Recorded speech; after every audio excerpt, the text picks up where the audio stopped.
Invasion. Damage report.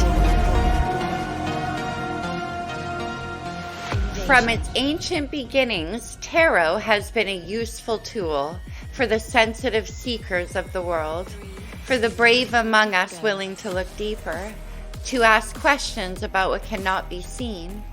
But the expedition into the unknown can have webs of minor madness. It's easy to get lost in the answers we seek, and suddenly the tools can become the guides. Welcome to Tarot Noia, a special limited series about navigating the wonders and dangers of online tarot. That's nice. I mean, I like hearing both sides, but for me, I can't tell you. Every time I went to buy different decks, I always was told not to. It's like my Grand Lou would get mad. Well, my sister, who taught me tarot and has been reading for like 30 odd years or so, has only ever used the Rider-Waite, and it's all she'll use. And her ability to draw out meanings from those, remember I said infinite potential with the Rider-Waite? Well, she can nail down that infinite potential like no one's business. For myself as a reader, that's more complicated. So I happen to have about 30 decks. She did a reading for me, which I enjoyed. I mean, she was pulling out some serious stuff. I enjoyed that reading. Yeah, she's a great reader, but my sister is a fine example of a great reader who won't do YouTube. Why? Because it's impossible to get specific enough to actually help people. In my opinion, that is the case. Tell your sis they never called me. I'm just kidding. Part of the reason my sister, who is one of the best tarot readers I've ever seen, won't do YouTube is because of that too. She's like, I don't want people pinning their hopes on what I tell them.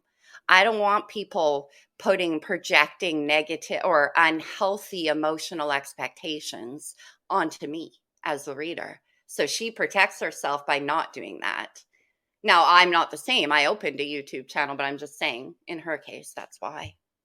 Well, as readers, we do take on the responsibility. There is a responsibility. It's major responsibility. I mean, because people hurt people that need answers, people that need to know what's going to happen. Can I get my mortgage? Which rarely, it's not ever about that. But to me, I always wanted the ones that I could help in a life manner as opposed to a love manner. Mm-hmm. So that's why when I did workflow, it was all about life and work and money and stuff like that. And I never turned into the love reading. Of course, I got into the sex reading stuff because I'm a little pervert and I liked it, you know. And because tarot has a huge amount of relevance when it comes to physical intimacy. It really does. It's under tapped in tarot. Oh, I think the sexuality of cards is intense. Absolutely. And it can be used therapeutically as well, which is something else we don't see too often in public tarot. So my question to you is, how would one become more energetically connected to the readers? You know, how can how can the querent become more energetically connected to a readder? What's your opinion on that? I'll speak for my experience only, of course, with my channel. I find that what happens now, I have 360 subs, so my group is fairly small. But what happens, I find, is that I'm picking up on the same about 5 people's story, 5 to 10 people. I'm picking up on their same story week after week, read after read. And I know it is because it continues on from the last reading I did for that particular sign or that particular energy. So how do they connect? Well, they first of all resonate with me. They like the way I tell a story. They like my voice. They like my presentation or whatever, my vibe.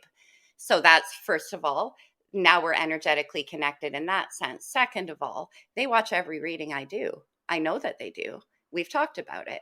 So their energy, there we go, front and center. Every reading I do, they're tuning in, putting their focus, their attention, and their energy into it. So naturally, the cards I get are going to be more about them than, say, somebody who watches every few months or every few weeks or never comments or that kind of thing. So, how do you get more energetically aligned with your reader? Interact, put your own energy into it, ask questions, leave comments, give thumbs up, focus on what, put your intent there. That will really help. That makes total sense. I mean, you have to put your energy into something to get energy out. It's an exchange. Yeah, I've sent people readings from readers I really respect, and I'll get a feedback being like, well, that didn't apply to me. This is not my reader. I'm like, well, you just tuned in. You got to get your energy into alignment. So start off, not was the first reading you heard from this reader accurate? Do you like being in their presence? Number one thing to pay attention to. It's kind of like when you listen to music and a song comes on the radio and it makes you feel agitated and you don't, and it's kind of weird, but you listen to it anyway. You're like, nah, I'm going to keep listening. Why? It's energetically, you're being given a message that this is not the right place for you. It's not the right sound. It's not the right vibe. I would say pay attention to that. In your opinion, do you think it makes a difference if the person shows their face or their hands in cards? Do you think it makes a difference in the read? Well, it's very interesting you asked that because my hugest teacher when it comes to tarot has her own channel online. She's amazing, Mary Jo from Soulful Revolution. Now, she comes from a background in television, and when I was training with her, she said, you need to be able to make eye engagement. You need to be able to have that kind of connection. Since then, she's dialed back on that too and being like, maybe it's not that necessary. I don't think it's that necessary. No. Two reasons. It can mislead you if you don't like the way your reader looks. If you don't like, it can Yeah. mislead you. If you do really like the way your reader looks, I mean, we're in the entertainment business, then that can be misleading too because you like them or you find them attractive or you like their energy. So you're going to start believing the stuff that's being said, maybe just because you want to look at them or don't. Yeah. So, When I was doing my channel, True Story, I was painting this older woman's home, attractive, older, rich woman, and her husband were very nice to me. They gave me a beautiful tip, extra work, and I was just doing the camera overhead hand stuff and my voice.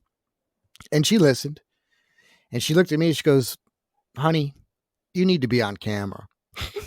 She goes, I'd watch you if you were on camera. And I was like, really?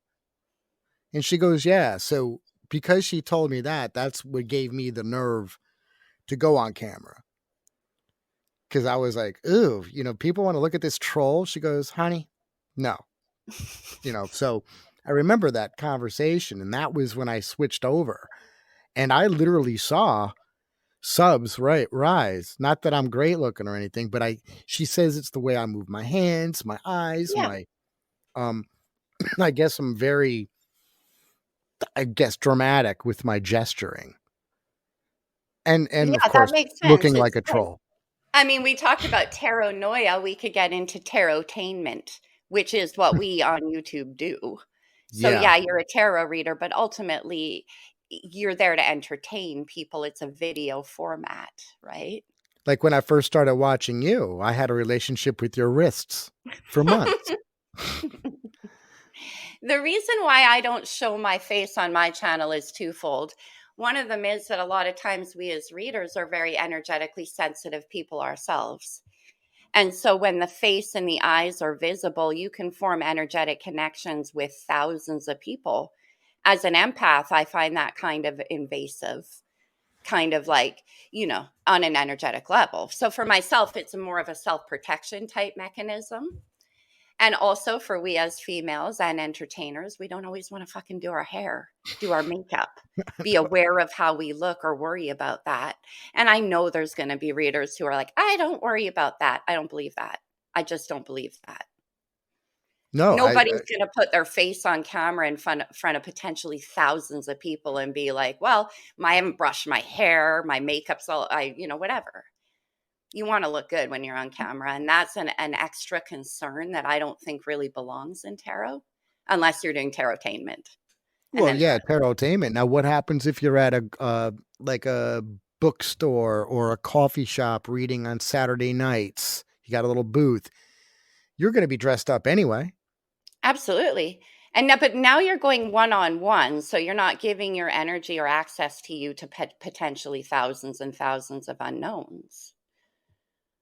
There's So really no, reading online is an entirely different animal than person to person. It's an entirely different set of skills, tarot style, everything.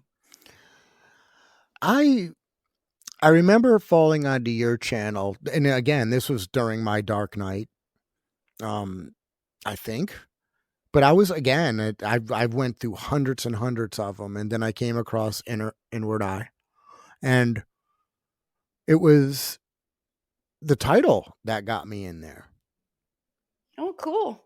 Yeah, it was. It was the I think my first one was the Fantasy Island one.